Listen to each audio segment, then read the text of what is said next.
ang bagong James Santos' Channel.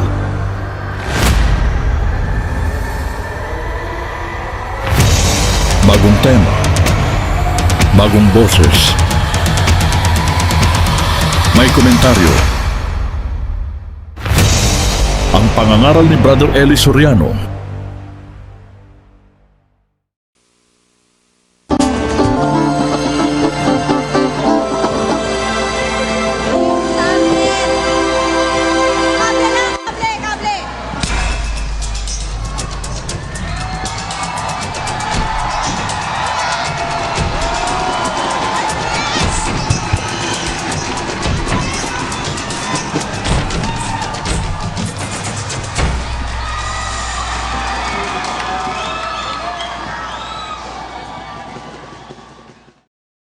Ang mapapanood ninyo ang running debate ng ang dating daan ni Brother Eli Soriano versus ang tamang daan ng Iglesia ni Cristo. Patutugtugin natin ang buo at ginagawa natin ito sa pamamagitan ng fair use at bibigyan natin ng komento pagkatapos ng video. Hello, Brother Ile. Hello? Opo. Napanood ko kanina, umaatake na naman tong kampo ni ni boss doon sa kabila, yung antamang daan. Oo. Ay magkalapit lang yung UP University saka yung universidad nila dito sa Central. Hindi siguro naintindihan yung sinasabi nyo, nagmumura daw kayo ng gago. Baka pwede nyo ibili yung itong kabila, si Paul, saka si Michael Liling, yung UP Dictionary Tagalog. Opo. Para maintindihan. Gusto niyo ba, Mang Ed? Oo, Bibili ko, kayo na magdala. Kung magkano ako bibili, bibigyan ko mga yan. Oo, itong si Paul saka si Michael Liling. Dahil Ganun kung po ba? tamang daan yan, dapat maglalagay sila ng telephone number. Opo. Siguro ako ang magtatanong, di niya masasagot kahit di ako marunong sa Biblia. Ano po? Opo. Doon lang sa pasugo niya, dalawa lang di niya kayang ipaliwanag yung pasugo ng kanyang mga amo. At tulad ni, ewan ko, pinagbibigyan to ni KRD. Di nahiya rin sa universidad, di siguro naintindihan yung ibig sabihin ng gago sa kanong tarantado. Kaya ako magsasabi sa kanila, gago sila sa tarantado. Maraming salamat po. Ayan, nakatikim kayo kay Mang Ed. Sige po, Mang Ed. Sige po. Di tama. At least yung mga nanonood sa atin, alam nila kung ano ba talagang kahulugan ng salita at paano dapat gamitin. At kung kanino dapat Iukol. Kita mo? Hindi sila naliligaw, di ba? Pwede po bang magtatanong na lang po ako? Sige po. Ay, mahanga po ako sa inyo. Isa na lang po. At baka umanib na ako sa inyo. Ito lang ang bumabagabag sa aking isip. Magandang gabi po, Kylie. Opo, ano po yun? Kylie, inisip ko lang kasi lagi ho kayong tinitira ho ng iglesia po, di ba? Ako po yung nagtaramdam din eh. Makikiusap po sana ako. Sana po, parang kasi pinakita nila yung bandang huling programa nila na sila yung kinasihan ng Panginoon natupad sa kanilang mga hula. Dahil sila ay mayabong at nagtatagumpay. Pakiuliwanag niyo po yun ng mabuti sana sa mga na sumusubaybay sa inyo at humahanga sa inyo para hindi maligaw ang mga tao na hindi nakikita sa pagtatagumpay at pagyabong ng anumang organisasyon ang pagpapakita ng ang isang ay sinakasihan ng Panginoon. Pagka ang pag-uusapan na yung pagyabong, mas marami ho ang Katoliko sa kanila. Wala sila sa kalingkingan. Ang Katoliko po sa buong mundo 800 million. At ngayon naman ang Muslim na-supersede na yung Katoliko dahil ang Muslim po ngayon nasa 1 bilyon ng mahigit ang mga Muslim, kapatid. Opo. Kaya hindi po batayan kung marami, mayabong at mayaman, sila ang kinasihan ng Diyos. Yeah. Alam niyo, meron akong babasahin talata, tamang-tama sa Iglesia ni Manalo. Nasa awit 37. Talatang 25 po, Brother Eli. 35, ito po nakasulat. Aking nakita ang masama sa malaking kapangyarihan at lumalaganap na gaya ng sariwang punong kahoy sa kanyang lupang tinubuan. Ayun, ang sabi sa 37:25 ng awit, nakita ko ang wika ang masama sa malaking kapangyarihan lumalaganap na gaya ng sariwang punong kahoy sa kanyang lupang tinubuan. Tanyo, ang lakas lumaganap ng mga... alam nyo kasi sa mundo, mas malakas lumaganap talaga yung masama kaysa sa mabuti. Kaya nga ang sabi ng Panginoong Hesus doon sa Mateo 7, ganito. 7 at 13 po ng Mateo ang nakasulat, kayo'y magsipasok sa makipot na pintuan, sapagkat maluwang ang pintuan at malapad ang daang patungo sa pagkapahamak at marami ang dooy nagsisipasok, sapagkat makipot ang pintuan at makitid ang daang patungo sa buhay at kakaunti ang nangakakasumpong noon. O, ayan po. Kaya kung pag-uusapan, comparative, ay kung sino ang mas mayabong, yung masama o yung mabuti, mas mayabong po yung masama, kapatid eh. Kaya tupad na tupad yan sa iglesia ni Manalo. Kaeli, maganda po yung paliwanag nyo. Pero isa na lang relative po dyan. Sige po. Pakiusap lang po. At ako po o baka naliliwanagan na po. Kaeli kasi ganito, inilalabas nila doon sa kanilang program na kayo ay talagang bula ang mga ngaral dahil sa mga paghingi ng abuloy at wala sa Biblia ang yung mga pagsasabi. Yung pinaglalaman-laman nila yung mga dati yung mga sinasabi. Sa kapanganan po ng milyon-milyon yung taga-pakinig at taga-sunod. Siguro napakabuti po ngayon na bigyan nyo sila ng kaliwanagan, na maliwanagan sila. Bakit po kaya nagkakaroon kayo ng mga pahayag po na salungatan at iba-iba po pagdating minsan dyan tungkol sa abuloy na yun ang ginagamit ng kabilang panig para po ipag-atake at ipag-list ng mga taong gustong maliwanagan din po siguro. Meron po tayo diyang ipin-repair na programa, kapatid eh. Opo. Kinedit na namin yung na yan, yung kanilang mga sinasabi. Kasi po hindi po pwedeng magka-kontra-kontra pagka totoo eh. Yung pong pinagko-kontra-kontra nila, magkakaibang sitwasyon at magkakaibang hindi naman abuloy ang isang abuloy na kagaya ng sinasabi sa Biblia na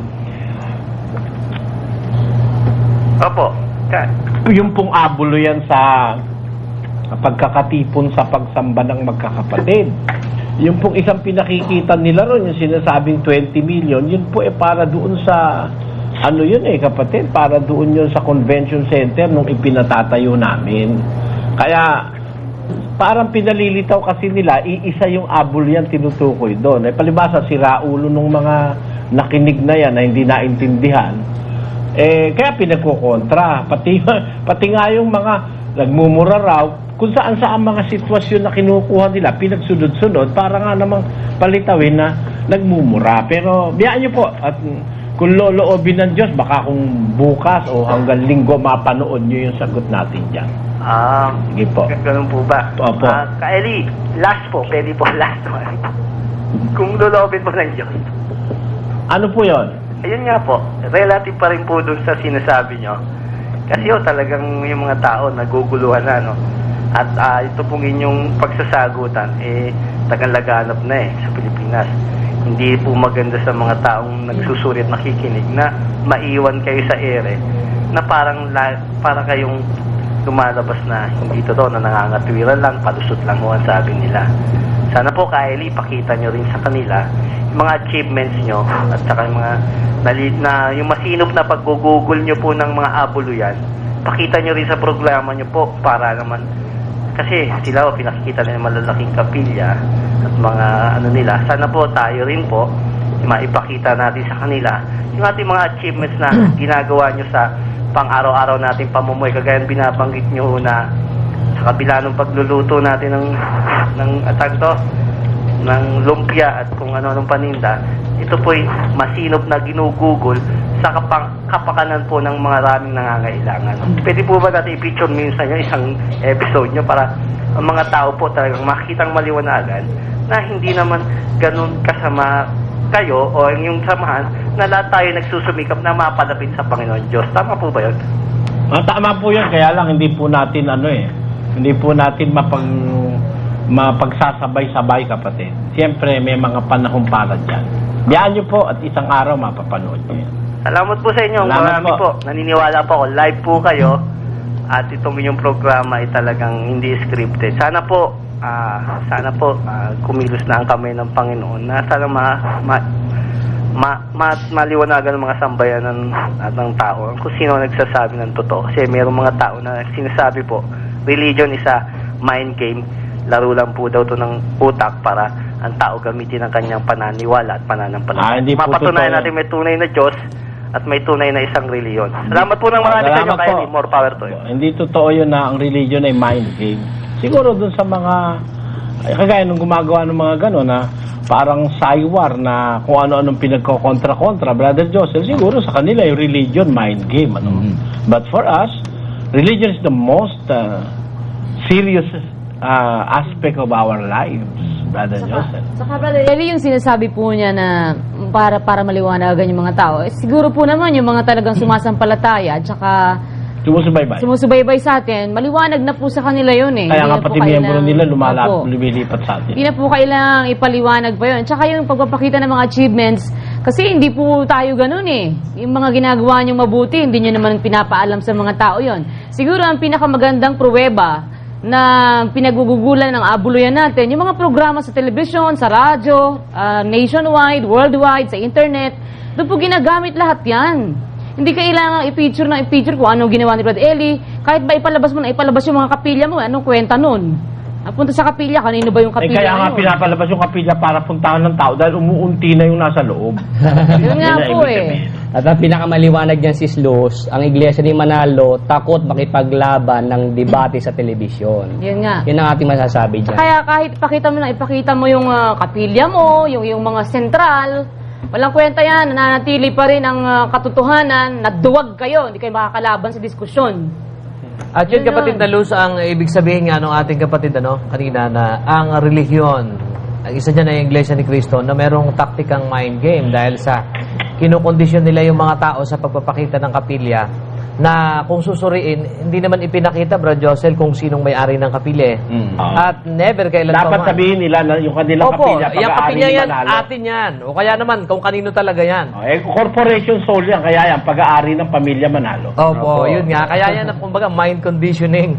Na ipinakikita yung kapilya. Na nandyan yan, nandyan yung mga pera ninyo. Pero ang question dyan, sino may-ari yan? Oo, kanino yan? Kasi May kung yan, karapatan ba kayo dyan? Di nga kayo makapasok sa sentral pag walang clearance. Eh. Correcto.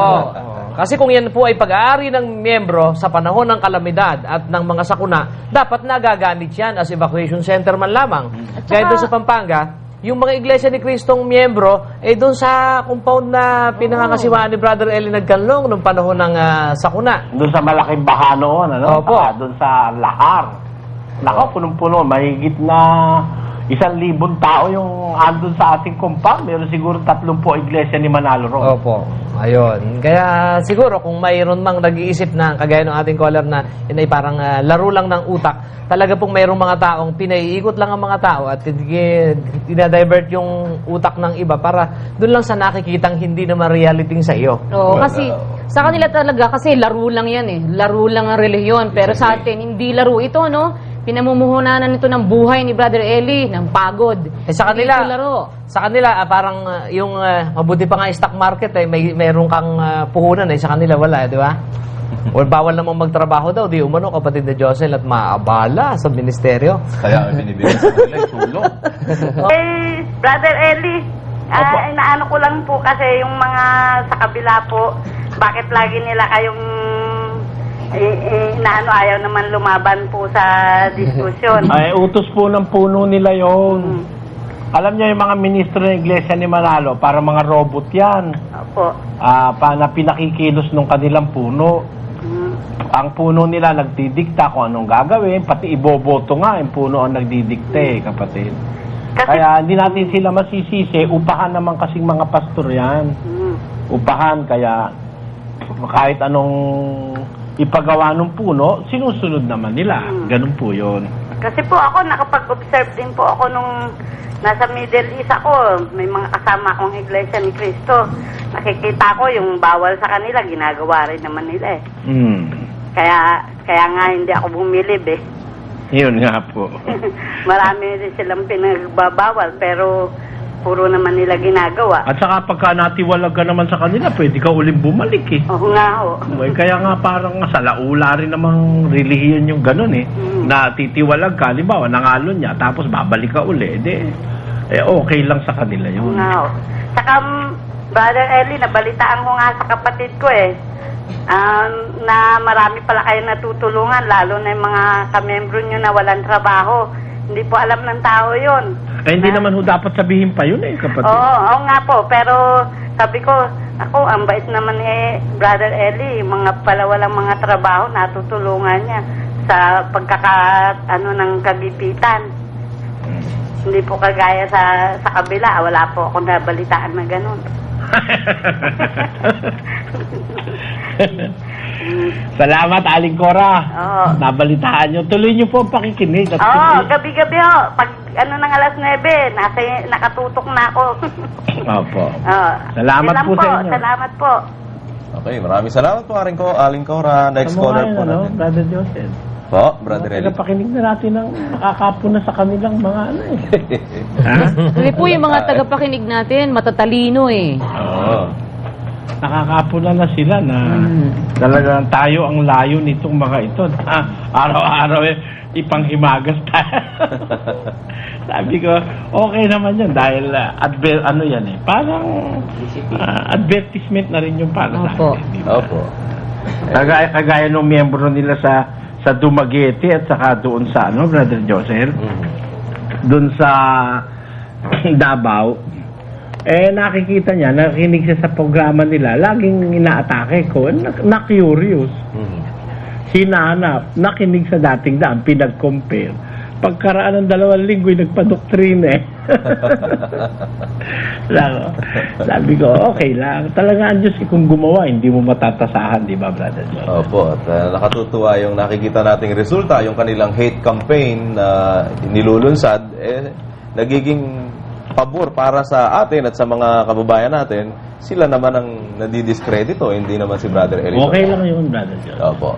Everything work for the good of those who love God, who are called according to His will. 8 ng Roma, pakibasa. Talatang 28, at nalalaman natin na ang lahat ng mga bagay ay nagkakalakip na gumagawa sa ikabubuti ng mga nagsisiibig sa Diyos, sa makatwid bagay niyaong mga tinawag alinsunod sa kanyang nasa. And we know that all things work together for good to them that love God, to them who are the called according to His purpose. Y sabemos que a los que a Dios aman, todas las cosas les ayudan a bien, es a saber, a los que conforme al propósito son llamados.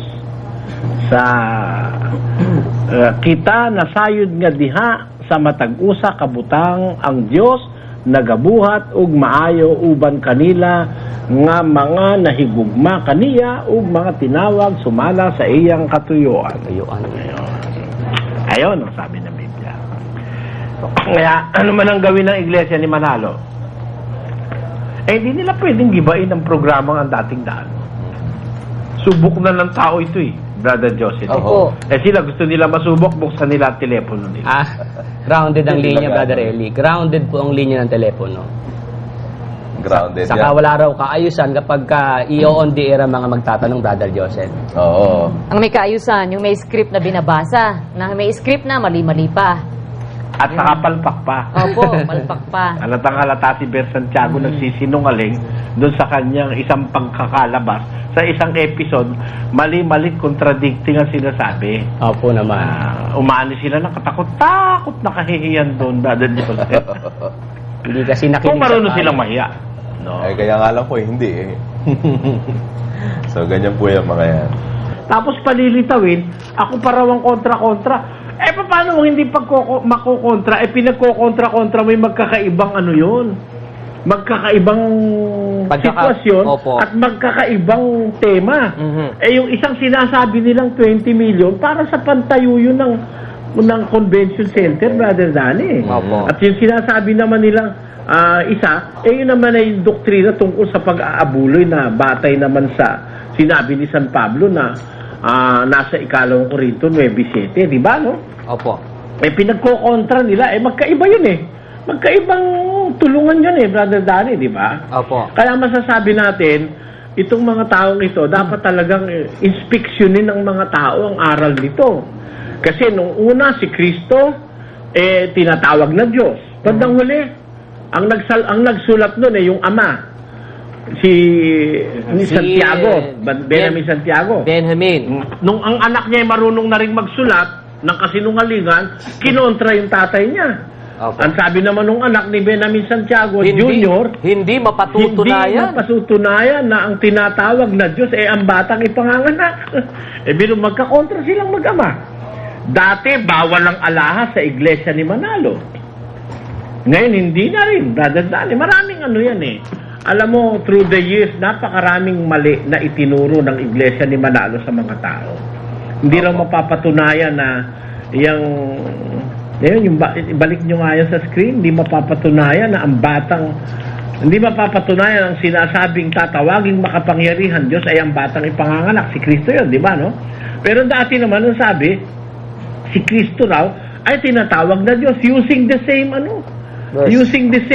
verse na Isaiah 9:6. Biro mo sa isang verse, dalawa paliwanag magkakontra, Brother Danny. Opo. Tapos meron pa. Bagay, iisa-isahin natin yan dito sa Wisdom Doctrine, Opo. di ba? Okay lang na hindi natin matapos lahat yan, di ba? Pero Brother Eli, maitanong ko po yung ganong pahayag. Pagpalagay po, nasundan natin halimbawa at may maraming naniwala ang naging kaanib sila. Yung kapritsyo ni Manalo na naitalikod na lubos ang iglesia, yung totoo, halimbawa po, ipagpalagay lang na yung iglesia po ay naitalikod dahil hindi mangyayari. Ang ibig po sabihin nun, pati si Kristo, sabi niyo po kasi ang iglesia, nandun yung Ama, nandun yung Anak. Pati Espiritu Santo nasa iglesia Di ba ang Espiritu nananahan sa iglesia? Opo. Kayo ang templo ng Espiritu Santo. Lumabas, naging squatter yung Espiritu Santo, nawala ng bahay. Dahil naitalikod lahat, di ba? Opo. Di ba masaklap na katuruan yung ginagawa ng mga tao na yan? Kasi, tinan mo kung halimbawa, granting without necessarily accepting, Opo. that the church was really destroyed, o naitalikod, nawala, paano ngayon yun? Si Kristo ang ulo ng iglesia. Nalipol daw na lubos, walang natira Nalipol lahat. Ando ng Espiritu ng Diyos sa iglesia. Si Kristo ang pangulo nun. Ang aral bahagi ng iglesia, Brother Danny. Opo. Kasi yung iglesia, pag sinabi mo iglesia, pati aral kasama rin, Brother Danny. Tingnan nyo sa 12 ng unang Korinto. Saan sila ngayon kukuha ng aral kung talagang naitalikod na lubos yung iglesia? Anong aral ang kukuha? Basahin natin. Ang Diyos At ang Diyos ay naglagay ng ilan sa iglesia. Una-unay mga apostol, ikalaway mga propeta, Ano pa? ikatloy mga guro, Ano pa? saka mga himala, Ano pa? saka mga kaloob na pagpapagaling, Ano pa? mga pagtulong, Oh. mga pamamahala, at iba't ibang mga wika. Kita mo, andyan na lahat sa iglesia, Brother Danny. Di ba? Opo. Pati aral kasama dyan dahil andyan yung propeta, hindi mo naman maihihiwala yung aral sa propeta, Brother Danny. Opo. Kaya ang aral nasa propeta, nasa apostol, nasa mga guro. Tinalikod mo, wala nang natira. Wala na ring aral natira, Brother Danny. Wala naman. Wala. Mati. Wala dyan. Kaya mga kababayan, itong mga ganitong mga aral, kapatid na Danny, kaya ako sabi ko nga the only sensible preacher in our time, matatagpuan mo dito sa programang ito, si Brother Eli Soriano. Yung mga ganyan, hindi mo mapapakinggan sa ibang mga ngaral Kita mo naman, mga mabababaw na turo nila, tutuosin, Pero magkakakontra pa. Sila na mismo nagsabi, the same writer na, kinukontra pa niya sarili niya. Mag-ama na yun ng writer, nagkokontra pa, nagsasabong pa yung kanilang sinasabi.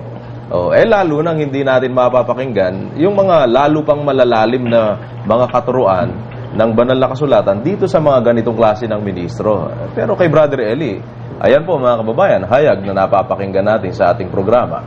Sabi ko nga, yun lang kaninang example ni Brother Eli, kapatid na Danny, na, di ba, yung sufferings ng ating Panginoon Jesucristo, oo, totoo yun na talaga naman. Sakripisyo yun Pero yung tiniis ng Ama, little we realize na malaki rin yun, at mas malaki yun, totoo siya. O siyempre. Hindi po natin napapakinggan yan sa kahit na alin pa mang mangangaral na ako, ina-assure ko. Dahil ako, kahit pa paano, nagsuri din tayo, Brad Danny, from the Catholic Church hanggang sa iba-ibang mga ministro. Pero kay Brother Eli Soriano, natututunan po natin ang mga ganitong bagay. Biro mo yun, silang lahat, puro ang focus ganon. Kaya nga sa Katoliko, may Semana Santa At sa pamamaraang ganon, ginugunita daw nila yung kamatayan ng ating Panginoon. Ang tawag doon Pasyon y Muerte Brother del Eli. Señor Jesucristo. Hindi naman masamang gunitain mo yung Pasyon y Muerte ni Kristo. Pero hindi mo ba namang gugunitain yung pasyon ng ating Ama sa Langit, who suffered equally with His Son. Kaya para kumpleto ang turo, turo mo na pati ang Ama nahirapan din, ang Ama nagtiis din. Pagka sasabihin mo, ang Diyos hindi nagtiis, kulang na turo yon. That is not true. Ang truth is complete. Kaya nga miski sa husgado, pag pinasumpa ka, do you swear to tell the truth and nothing but the whole truth and nothing but the truth? Bakit whole truth? Because the judge or the court cannot assess the case rightfully and equitably without knowing the whole truth and nothing but the truth. Lalo naman sa relihiyon o pangkaluluwa, kapatid na Joseph.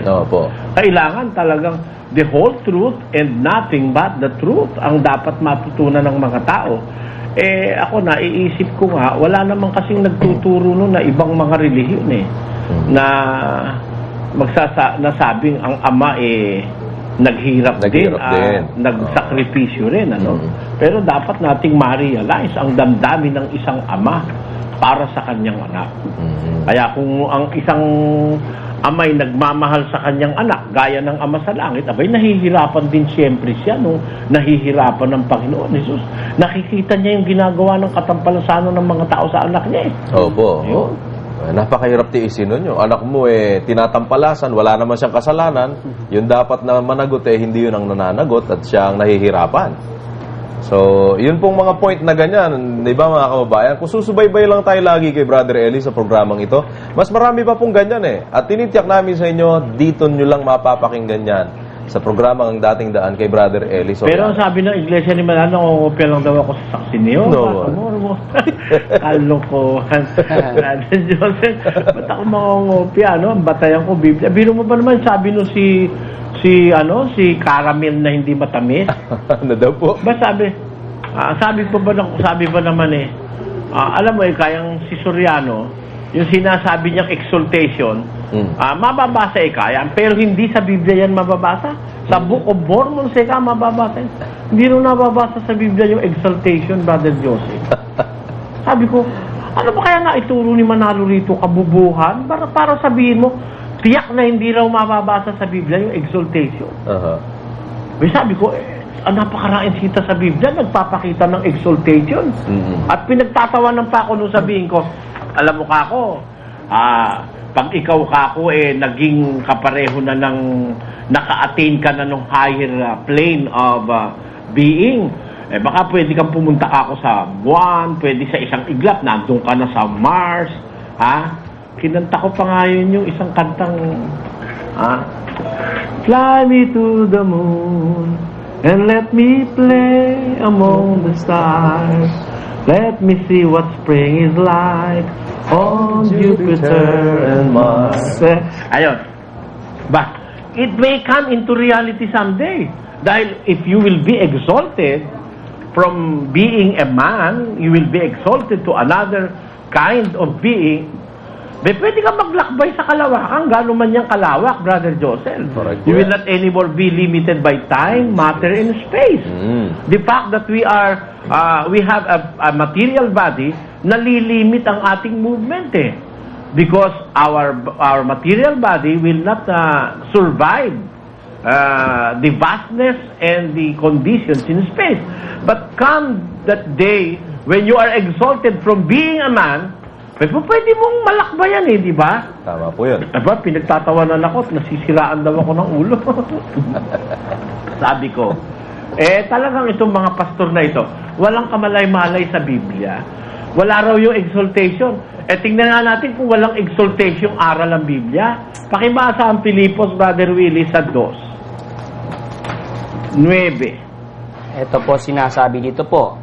Kaya siya naman ay pinakadakila ng Diyos at siya'y binigyan ng pangalang lalo sa lahat ng pangalan. Ayun. Sabi mo, si Kristo pinakadakila ng Diyos. Ang sabi sa English, wherefore God also hath highly exalted Him. Sabi mo? Was He exalted or not? He was exalted. He was, Brother Eli. If Jesus Christ was exalted, therefore, the word exaltation is true. Wala raw mababasa sa Biblia exaltation. Ayan si Kristo exalted Di ba? Tamo, may exaltation. Sa tao, magaganap ba yung exaltation na yan? Pakinggan nyo. Sa 1 Corinthians chapter 15, verses 51 up to 54. Narito, sinasaysay ko sa inyo ang isang hiwaga. Hindi tayong lahat ay mga tutulog, ngunit tayong lahat ay babaguhin sa isang sandali, sa isang kisap mata, sa huling pagtunog ng pakakak, sapagkat tutunog ang pakakak at ang mga patay ay mga bubuhay na mag-uli na walang kasiraan at tayo'y babaguhin sapagkat kinakailangan na itong may kasiraan ay magbihis ng walang kasiraan at itong may kamatayan ay magbihis ng walang kamatayan. Tatapwat, pagka itong may kasiraan ay mabihisan ng walang kasiraan at itong may kamatayan ay mabihisan ng walang kamatayan, kung magkagayon ay mangyayari ang wikang nasusulat, nilamon ng pagtatagumpay ang kamatayan. Nakita, Brother Joseph? When? Is that not exaltation? Exaltation. Kasabi-sabi ba naman ni Caramel na walang tamis? Wala raw mababasa sa Biblia ng exaltation. Yun daw kinopya ko sa Mormons, Brother. Meron ba tayo diyang file? Mas maganda kung maipakikita natin this momentum, Brother Joseph Sabi pa naman ni Caramel, yung paksa nila tungkol sa Diyos, wala raw mababasa exaltation. Sa Book of Mormons ko lang daw binasa yun. Pero mo katarantaduhan yung mga ministro ni Manalo na yan. Nakaliwanag sa Biblia, there is really a process of exaltation. Because Jesus Christ Himself, our Lord, have gone through that process. God has highly exalted Him. And because He was exalted and given Him a name which is above every name. Therefore, exaltation was experienced by Christ. God has highly exalted Him. Ang tao naman, pwede ba tayo ma-exalt? Sinasabi sa 15:51 of 1 Corinthians, napakamaliwanag nun. Behold, I show you a mystery. We shall not all sleep, but we shall all be changed. In a moment, in the twinkling of an eye, at the last trump, for the trumpet shall sound, and the dead shall be raised incorruptible, and we shall be changed. For this corruptible must put on incorruption, and this mortal must put on immortality. Is that not exaltation, Brother Joseph? Exaltation. For your mortal body to be changed into an incorruptible body, that is exaltation. Siguro hindi alam ni Ramel kung ano kaulugan ng exaltation, So, when this corruptible shall have put on incorruption, and this mortal shall have put on immortality, then shall be brought to pass the saying that is written, death is swallowed up in history. Sabi naman sa Espanyol, sa 1551, aquí os digo un misterio, todos ciertamente no dormiremos, mas todos seremos transformados. Why? 52. En un momento, en un abrir de ojo, a final trompeta, porque será tocada la trompeta, y los muertos serán levantados sin corrupción, y nosotros seremos transformados. Vino mo yan? Exaltation, because transformation yan eh. Di ba? Oh. Porque es menester que esto corruptible sea vestido de incorrupción, y esto mortal sea vestido de inmortalidad. 54. Y cuando esto corruptible fuera vestido de incorrupción, y esto mortal fuere vestido de inmortalidad, entonces se efectuará la palabra que está escrita: sorbida es la muerte con victoria. Kita mo na, Brother Joseph. May exaltation yan. Sabihin wala sa Biblia. Nako, halatang halata yung nagturo sa iyo, bobo. Na? Maganda sana kung maipakita natin ngayon yung Brother Joseph. Play po natin, Brother Eli. Play natin. Pag po niya, kapatid na Ramil, alang-alang sa lahat ng mga nagsusuri, nung ditong punong ito na taga Pampanga, pagka ang tao ro po ay naging Diyos, anong tawag niya huron? Meron pong pahayag siyang ganito. Paano ho tayo magiging anak ng Diyos? Kung tanggapin natin si Kristo. Pag tinanggap natin si Kristo, yung tunay na Kristo ng Biblia, no? Hindi yung Kristo ni Eddie Villanueva at saka ng Beloved Evangelist. Lalong hindi Kristo nung bulaang apostol sa Marikinang natakaw ng pera. Hindi yung Kristo na yon. Yung Kristo nasa Biblia. Pag yun ang tinanggap mo, sabi sa Biblia, binibigyan ka ng Diyos ng karapatang maging anak ng Diyos. Ang unang-unang step toward, yung aalis ka sa pagiging tao, no? To exaltation. The first step to exaltation is accept the true Jesus Christ of the Bible. Accepting Him, you will receive the power to become a son or a daughter of God. Pagka natanggap mo siya, bibigyan ka ng karapatang maging anak ng Diyos. At pag anak ka na ng Diyos, anong tawag sa'yo ng Diyos? Aking sinabi, kayo'y mga Diyos. Kaya ito tanong, kapatid na Ramil, yung kanyang turo-aral, yung tinatawag na exaltation, no? Mula raw ho sa pagiging tao, pagkatapos ay magiging Diyos. Tatanggapin si Kristo para maging Anak ng Diyos at maging Diyos na rin. Kasi sabi niya, dapat ang sasabihin, nakasulat. Nakasulat po ba yun? Nakasulat po, kapatid na Michael. Oo. Pero hindi po sa Biblia, mga kaibigan. Alam niyo kung saan nakasulat? Saan nakasulat? Dito po, sa Aklat ng Mormons. Ito po, huwag po sana kayo magagalit. Ano po? Kita Babasahin ko mo, po sa inyo Brother itong Joseph, hindi raw nakasulat sa Biblia yung exaltation. Nasa aklat daw ng Mormons. Tuloy natin. Pakikita niya yung exaltation dun eh. of Jesus Christ of Latter-day Saints. So, aklat ng mga kano yan, ano? Oo, aklat ng mga kano. Copyright, 1978 pa, kapatid na Michael. Kaya malabong ito ang nangopya sa kanya. Opo. Ito po, napapanood po ninyo sa inyong mga TV screens. Nakikinig po sa amin ang puno ng samahang yan, tagapalit. Di ba dito mo kinopya yan? Di ba dito? Aminin mo. Yan ang mga pinagtuturo mo eh. Halatang halata, obvious na obvious. Mahilig pa naman magpahayag ito, kapatid na Ramil. Ako lang ang nakapagturo niyan. So, tanong, yung itinuro mo na exaltation, nasa Biblia ba yon? Nasa Biblia yun. Kita, buti mo. Yan ang pinakamagandang gagawin mo, Ramil. Kaysa magsasabi ka ng hindi mo natitiyak, itanong mo na lang sa akin. At pagka sinagot ko, tiyak na tiyak mo, nasa Biblia. At palipasahin natin ulit ang Pilipos 2.9, ha? Kung nasa Biblia ba yung exaltation. 2.9 ng Pilipos, English. Wherefore, God also hath highly exalted Him. O, kita mo na yan? Aramel, sasabihin wala sa Biblia, bobo lang kasi ang profesor mo. Bobo ang profesor mo sa Biblia, nagpapakunwari lang sugo, pero napasubo lang. Ayan. O, tinan mo, sasabihin mo wala sa Biblia, sabi ko sa'yo, pag sinabi ko, nasa Biblia yan eh. Ha? God has all highly exalted Him. And even we, Brother Joseph, if Jesus Christ our Lord was exalted, we also will be exalted. Bakit? It is the same process that we will undergo. Pakinggan nyo sa Philippians chapter 3 verse 20. Basa.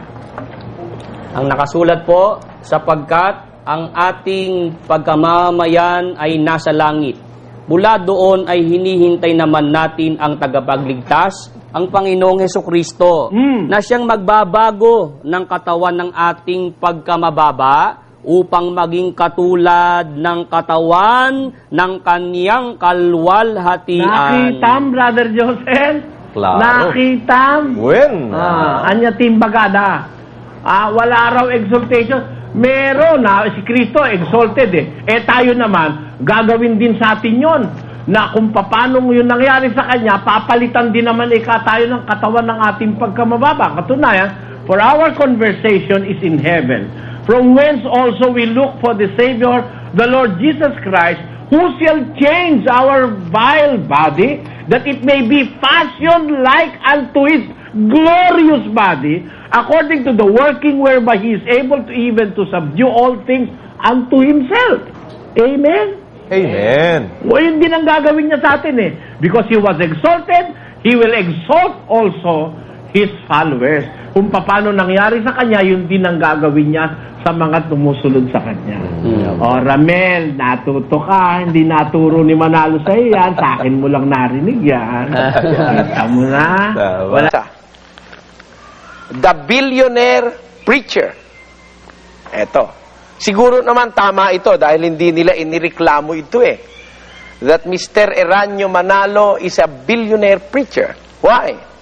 Ito po ang sabi ng artikulo na cover story ng Say magazine. Ang sabi ganito, do you know that the Philippines' biggest institution is not National Power Corporation with annual sales of 19 billion, but the Iglesia ni Cristo, a private domestic religious organization with branches nationwide and all over the world, such as Australia, Japan, Canada, Hong Kong, United States, all over Europe, Latin America, South America, and so on.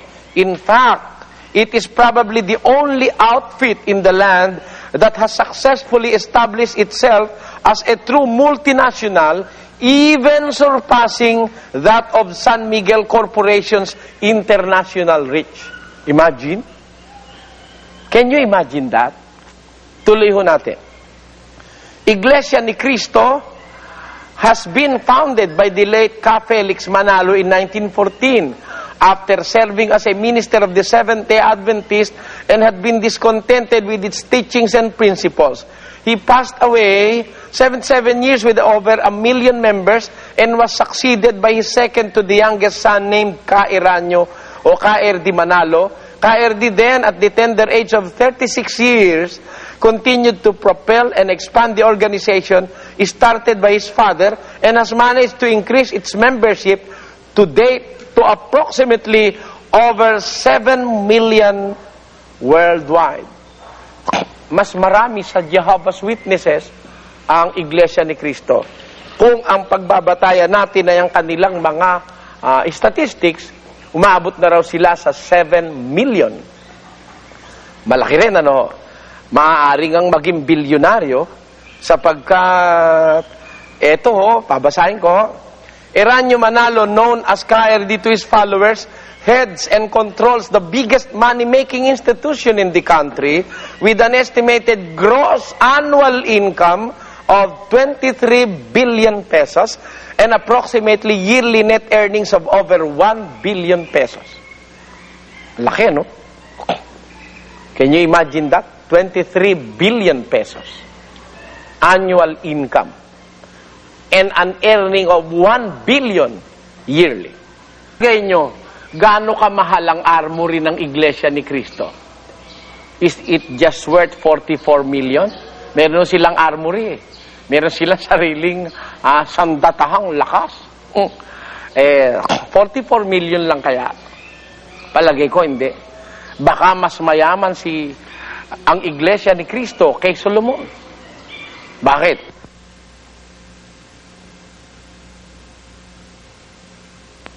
With a net earnings of 1 billion a year, talo si Solomon. Palagay nyo, kayo kumenta. Kasi, baka sabihin ng mga Iglesia ni Cristo o ng mga ng mga born again. Eh si Solomon nagtayo ng templong mahal-mahal, naglagay ka siya ng mga ginto. Ang tanong ko, kanino yung templo? Kay Solomon ba? Mag-isip kayo mga kababayan, hindi kay Solomon yung templo, na pinaglalagyan niya ng mga gintong kamamahal. Hindi kay Solomon ang templo. Yun pag-aari ng Diyos sa bayang Israel. Eh kay Mr. Manalo, lahat ng kapilya, siya may-ari niyan. Bakit? Because the Iglesia ni Cristo was registered with our government as a corporation soul. Corporación unipersonal. Corporación sola. What does it mean? A corporation soul is a corporation managed and controlled by only one person. Ipagpalagay na, kasama na sa kayamanan ni Solomon ang templo ng Israel. Alin pa kaya ang mas mayaman sa kanila ni KRD? Ayon sa ating nakuhang impormasyong ito. Alin kaya ang mas mayaman kay Solomon kaysa kay Jimmy Swaggart o kay Jim Baker? Baka mas mayaman itong mga huling ito. Ibig nyo ba sabihin mga kababayan, lalabas na hindi totoo yung pangako ng Diyos kay Solomon? Lalabas ba hindi totoo ang Diyos kung mangako? Magbabasa po ako sa inyo ng salita ng Biblia. Ganito ang ating mababasa. And I want to read this in the King James Version sapagkat maganda po ang pagkakasalin sa Ingles ng talata. Dito po sa the book of Titus, sa chapter 1, verse 2, ganito ang ating mababasa, mga kapatid, mga kababayan, mga nakikinig, huwag kayong magpapatay ng telebisyon, maganda ho ito, maitatanong nyo ito. Please pass these words. Eto, to Timothy, my dearly beloved son, grace, mercy and peace from God the Father and Christ Jesus our Lord. Si Timothy pala ito. Si Titus pala nga ang babasahin ko. 1-2. Pakinggan nyo. Paul, a servant of God and an apostle of Jesus Christ, according to the faith of God's elect, and the acknowledging of the truth which is after godliness, in hope of eternal life, which God, tinan nyo mga kababayan, in hope of eternal life, which God that cannot lie, promised before the world began. Ano po ang definition ng Biblia ukol sa Diyos? He is a God who cannot lie. Hindi ho nakalagay sa Biblia that He is a God who does not lie.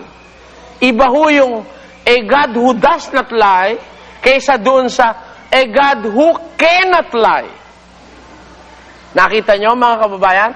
Sa Tagalog, ano po ang nakasulat? Basahin natin sa aklat ni Tito, Kapitulo 1, versikulo 2, ganito ang ating mababasa. Sa pag-asa sa buhay na walang hanggan, na ipinangako ng Diyos na di makapagsisinungaling. Ano pong klase ang Diyos? Diyos na di makapagsisinungaling. He is a God who cannot lie. What does that mean? Even if He wants to, He is incapable of lying. Kaya yung sinasabi nung iba, ang Diyos daw, lahat daw magagawa ng Diyos because He is all-powerful. I refute that belief na lahat magagawa ng Diyos. Merong hindi magagawa ng Diyos. He cannot lie. He is incapable of lying. Yun ang sabi sa Biblia. Kaya, nung sabihin ng Diyos kay Solomon, wala nang hari na kagaya mo na lilitaw na mayaman kaysa sayo bago ikaw at pagkatapos mo. Ano ibig sabihin? Kung may lilitaw na mas mayaman kay Solomon, ibig sabihin, wala sila sa linya ni Solomon. They are not in the line of kingship with Solomon. What does that mean? Kung mas mayaman si KRD, hindi tunay ang iglesia ni Kristo. Kung yan huwag kayong magagalit. I'm just giving you something that will puzzle your mind para ating gamitin yung extra brains that is in our heads. Kasi alam nyo, regularly, we use only, according to scientists, we use only regularly 10% or 15% of our brains. A genius uses 15% of his brains, pero pwede natin gamitin even to the 50% limit. Ayan, pwede natin gamitin ng mas marami. Kaya pinag-iisip ko kayo, sabi ng Diyos kay Solomon, sa hari nalilitaw. Saang hari? Yung hari ng Diyos. Yung haring sa Diyos. Yung haring nasa relihiyon ng Diyos. Wala nang mas mayaman pa kay Solomon bago siya o pagkatapos niya. Hindi naman magsisinungaling ang Diyos dahil He is a God who cannot lie. Kaya, pinaiisip ko sa inyo mga kababayan, kung mas mayaman ang iglesia ni Kristo, kung mas mayaman si Falwell, kung mas mayaman si Jim Baker, kung mas mayaman si Jimmy Swaggart, kay Solomon, ibig sabihin, lahat ng mga yan, wala sa line of kingship ni Solomon, ang entonces, ang inevitable conclusion, hindi mga tunay na relihiyon niyang, mga relihiyong yan na nagsiyaman ng mas mayaman pa kay Solomon. Okay ba mga kababayan?